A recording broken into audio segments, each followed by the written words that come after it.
किंकर प्रभु शरणं प्रपद्ये। मानो जगत जननी सीता हम लोगों को समझाने के लिए, माँ को भ्रम हो जाए, संशय हो जाए, ये तो संभव ही नहीं, पर माँ हम लोगों को बताती हैं कि जब एक बार मारीच जैसे सोने के मृग का लोभ हो जाए और फिर भगवान से हम प्रार्थना भी करें तो उस लोभ की पूर्ति के लिए सोने का मृग लाने के लिए करें, तो उसका एक ही परिणाम होगा कि वो मारीच का लोभ का स्वर जो है ईश्वर का स्वर लगेगा। और आप इसीलिए देखिए ना, हर साल हर महीने दूना नोट बनवाने के लिए, गहने दूने करने के लिए कितने लोग ठगे जाते हैं। पढ़ते हैं, आता है समाचार पत्रों में, फिर भी ठगे जा रहे हैं। उसका अर्थ यह है कि लोभ इतना प्रबल है कि बस वो लगता है कि वो दूसरा ठगा गया, पर मैं तो ठगा कैसे जाऊं। इसलिए मानो माँ ने सावधान किया, मारीच का स्वर ईश्वर का स्वर समझने की भूल मत करो। और वही हुआ जब गोस्वामी जी कहते हैं जिसमें मरते समय लक्ष्मण कर प्रथम है ले नामा, वो पाछे सुमिर सिमन महरामा। और सीता जी ने जब सुना तो आश्चर्य हुआ कि लक्ष्मण पर जैसे कोई प्रभाव ही नहीं पड़ रहा। आश्चर्य है, क्या मारीच का स्वर लक्ष्मण जी के कानों में नहीं गया? और सोचिए, स्वर में तो लक्ष्मण जी को पुकारा गया, तो आपका नाम लेके कोई पुकारेगा तो आपका ध्यान तो सबसे पहले जाएगा। तो अगर मारीच का स्वर भगवान राम पुकार रहे हैं लक्ष्मण लक्ष्मण, तो सबसे पहले तो लक्ष्मण जी का ध्यान जाना चाहिए था। पर सीता जी ने आश्चर्य से देखा, ये लक्ष्मण तो ऐसा बैठा हुआ है कि लगता है बहिरा हो गया, सुन ही नहीं रहा है। उन्होंने कहा, लक्ष्मण तुमने सुना नहीं क्या? कितना इस स्वर में कितनी दीनता है, कितना करुणी स्थिति है।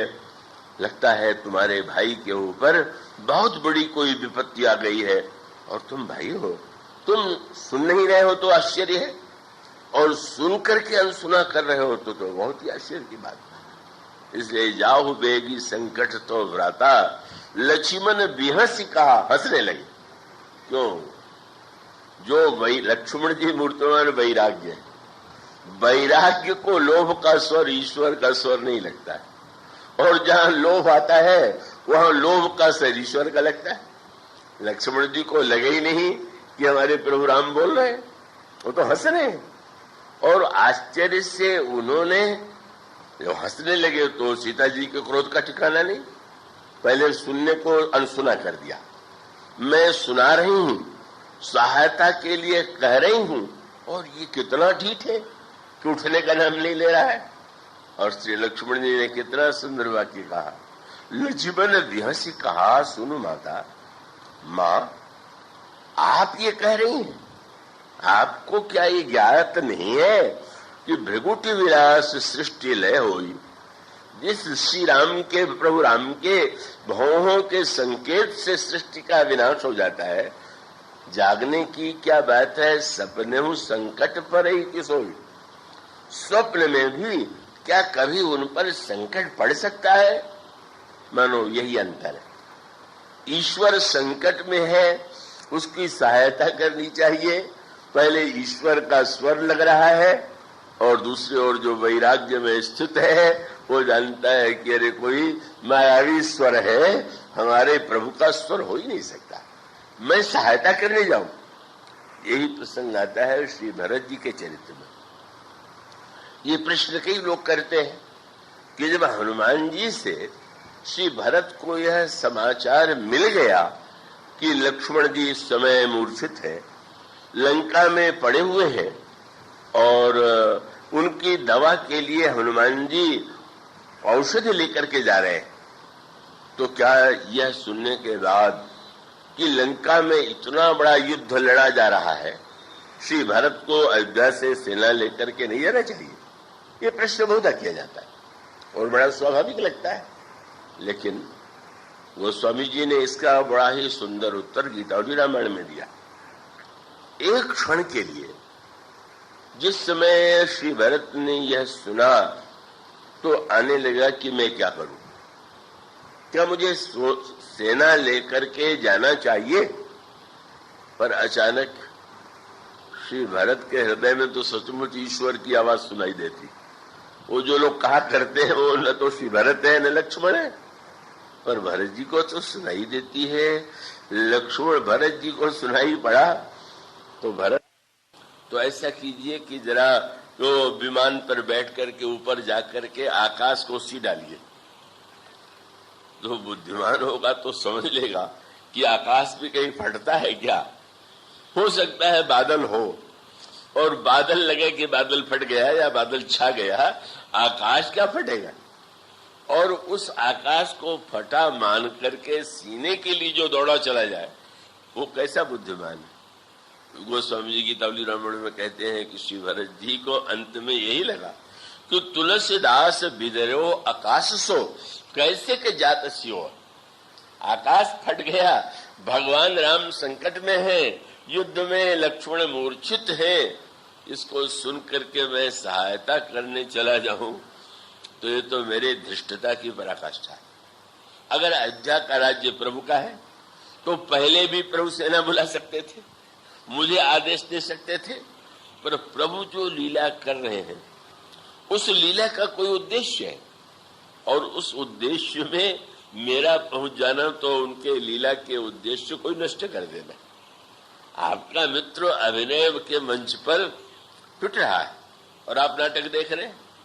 अब आप बहुत बड़ी बुद्धिमत्ता ये होगी कि मित्र की सहायता के लिए मंच पर न कूद पड़े कि अरे मेरा मित्र पिट रहा है अब हम इसकी रक्षा करें, क्योंकि वो बुद्धिमान व्यक्ति सोचेगा कि वाह हमारा मित्र कितना बढ़िया नाटक कर रहा है, कि वो लग रहा है कि पिट रहा है और वो आनंदित हो रहा है। मानो उसका अर्थ है लक्ष्मण जी को हंसी इसलिए आ रही, आज माँ कह रही है संकट में है, माँ कह रही है कि सहायता करने जाओ, और भरत जी भी इसीलिए नहीं गए। अरे मैं क्या जाऊंगा, प्रभु जो है वो तो सब कुछ करने में समर्थ है, पर इतना होते हुए भी अगर उन्होंने मूर्छा का नाटक किया है, दवाई मंगाने का नाटक किया है, तो मुझे बीच में हस्तक्षेप नहीं करना चाहिए। और बात तो यही सही है, वो तो नाटक था प्रभु का। एक बार मेघनाद ने बाण मारा तो मूर्छित हो गए, प्रभु विलाप करने लगे, वैद्य बुलाया गया, हनुमान जी को भेजा गया, दवा बुलाई गई। और दूसरी बार जब रावण ने लक्ष्मण जी को मूर्छित कर दिया तो बंदरों ने सोचा कि अब वही होगा, फिर वैद्य की खोज होगी, वैद्य बुलाया जाएगा, शायद सुखेड़ वैद्य को फिर से बुलाया जाए और हनुमान जी को फिर से दवा लाने के लिए कहा जाए। पर बंदरों ने देखा तो आगे भेद खुल गया। भगवान ने न तो वैद्य बुलाया न हनुमान जी को दवा लेने भेजा। प्रभु ने क्या किया, हनुमान जी जैसे मेघनाथ के प्रसंग में लक्ष्मण जी को उठा करके प्रभु की गोद में हनुमान जी लाए थे, इसी प्रकार से रावण के बाण से भी जब मूर्छित हो गए लक्ष्मण जी तो रावण ने भी उठाने की चेष्टा की, लक्ष्मण जी को नहीं उठा पाए, हनुमान जी उठा करके ले आए। यहां तक तो समानता थी, पर प्रभु की गोद में जब लक्ष्मण आए तो प्रभु ने वैद्य दवा कुछ नहीं, क्या किया, धीरे से प्रभु ने लक्ष्मण के कान में कहा, बस बहुत हो चुका, अब बहुत पूरा हो गया नाटक। अरे लक्ष्मण तुम हो कौन, तुम कृतांत भक्षक श्रोता था, तुम काल को खाने वाले हो, क्या रावण का बाण तुम्हें मूर्छित कर सकता। और सुनत बचन उठ बैठ कर पाला, इतना वाक्य लक्ष्मण जी के कान में गया, उठ करके बैठ गए।